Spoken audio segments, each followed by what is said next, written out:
विभाग पहिला, भौमितिक आकृत्या. बागेमध्ये खेळायला तुम्हाला खूप आवडतं की नाही? बागेमध्ये घसरगुंडीवर घसरणं हा तर तुमचा खूपच आवडता खेळ. या ठिकाणी तुम्हाला घसरगुंडी दिसतीये, पण इथे आता खेळायचं नाहीये, बघायचंय की जमीन आणि घसरगुंडी यांच्यामध्ये हा जो भाग दिसतोय ह्याला म्हणायचं कोन. आता बघा हे झाडाचं खोड आणि त्याच्यावर फांद्या. आता झाडाचं खोड आणि फांद्यांमध्ये तुम्हाला हे कोन दिसतायत का? बरोबर. हा कोन म्हणजेच एक भौमितिक आकृती आहे. कोनाचे 3 प्रकार असतात. पहिला प्रकार म्हणजे काटकोन. या ठिकाणी तुम्हाला कात्रीची 2 पाती दिसतायत, त्यांच्यातला कोन हा आहे काटकोन. आता या कात्रीच्या 2 पात्यांच्या टोकातलं अंतर हळूहळू हळू कमी केलं तर दिसणारा कोन हा काटकोनापेक्षा लहान आहे. त्याला म्हणायचं लघुकोन. आता कात्रीच्या 2 पात्याच्या टोकामधलं अंतर हळूहळू हळूहळू वाढवलं तर होणारा कोन हा काटकोनापेक्षा मोठा होत जातो. त्याला म्हणायचं विशाल कोन. आता इथं दिसणाऱ्या आकृत्यांचं निरीक्षण करा आणि हे कोणत्या प्रकारचे कोन आहेत ते मला सांगा. हा कोणता? लघुकोन. हा कोणता? काटकोन. इथं कोणता कोन दिसतोय? विशाल कोन. हा आहे विशाल कोन. हा लघुकोन. छान. आता या ठिकाणी खूप ठिपके दिसतायत का तुम्हाला? हे ठिपके जोडून मला काटकोन तयार करून दाखवा. अरे वा.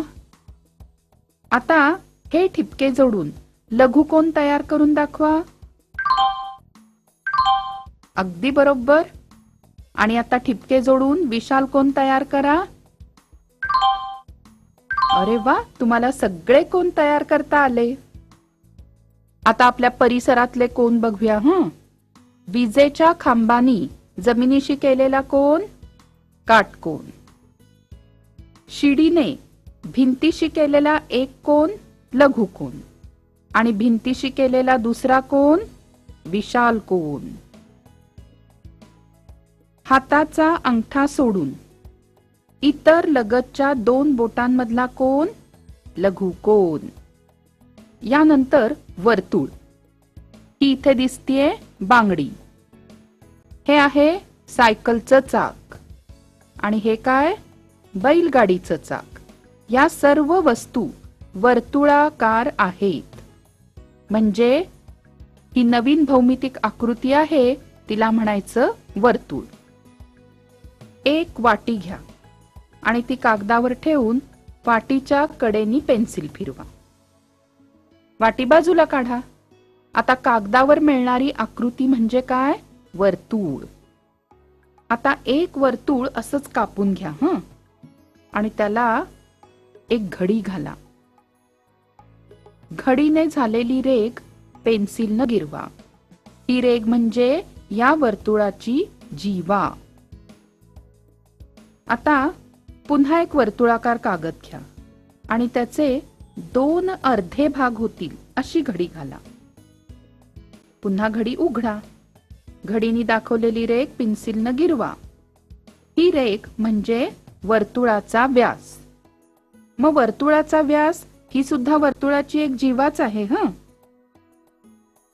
आता कागदाचा पाव भाग होईल अशी आणखी एक घडी घाला.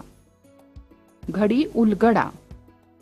घड्यांनी झालेल्या रेघा पेन्सिलनं गिरवा.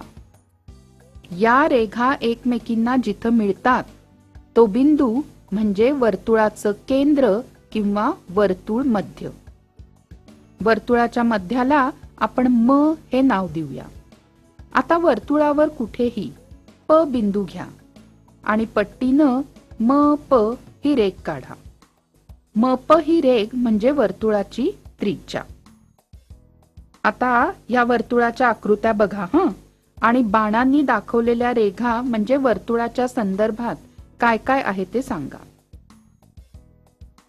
हा आहे वर्तुळाचा केंद्रबिंदू. ही आहे जीवा, कारण ही वर्तुळावरच्या दोन बिंदूंना जोडते, परंतु केंद्रबिंदूतून जात नाही बरं का.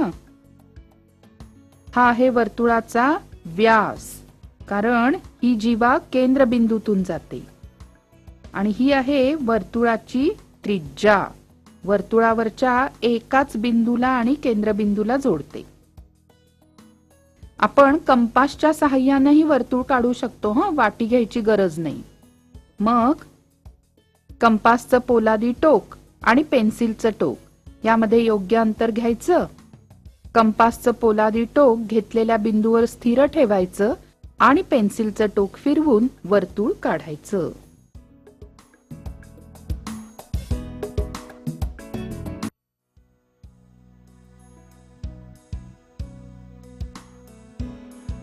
आता भौमितिक आकृत्यांचे शिरोबिंदू आणि बाजू यांची माहिती घेऊया. या आकृत्यांचं निरीक्षण करा आणि हा तक्ता पूर्ण करा. आकृतीचं नाव आहे आयत. कडांची संख्या 4, कोपरे 4. या आकृतीला म्हणायचं चौरस. कडा 4, कोपरेही 4. ही आकृती त्रिकोण. कडांची संख्या 3, कोपरे 3. आयताला 4 कडा म्हणजेच 4 बाजू असतात. 2 बाजू ज्या ठिकाणी एकत्र मिळतात त्या बिंदूला म्हणायचं शिरोबिंदू. या ठिकाणी दिसणाऱ्या आयताच्या आकृतीत कोणकोणते शिरोबिंदू दिसतायत? अ, ब, क, ड. आणि बाजू कोणत्या आहेत?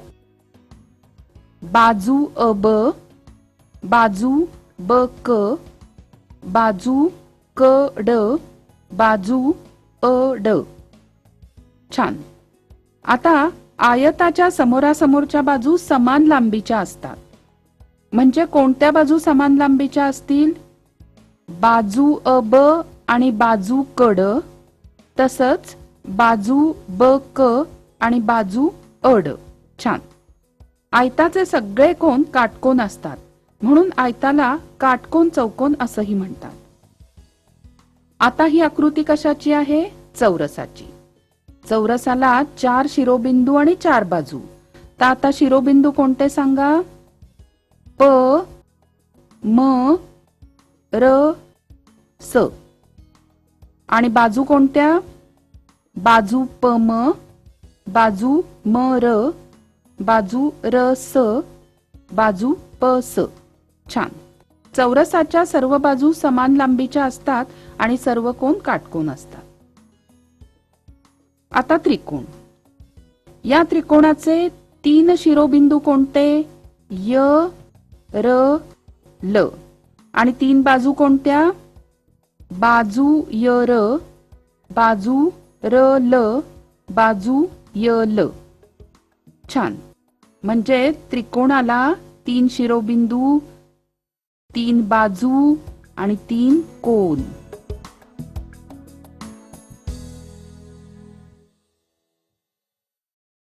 आशा आहे या व्हिडिओमधील टॉपिक तुम्हाला समजले असतीलच. अजून पुढील व्हिडिओ पाहण्यासाठी आमच्या चॅनलला सबस्क्राईब करा आणि इतर पालकांना आणि विद्यार्थ्यांना शेअर करून पुढील व्हिडिओसाठी आम्हाला प्रोत्साहित करा.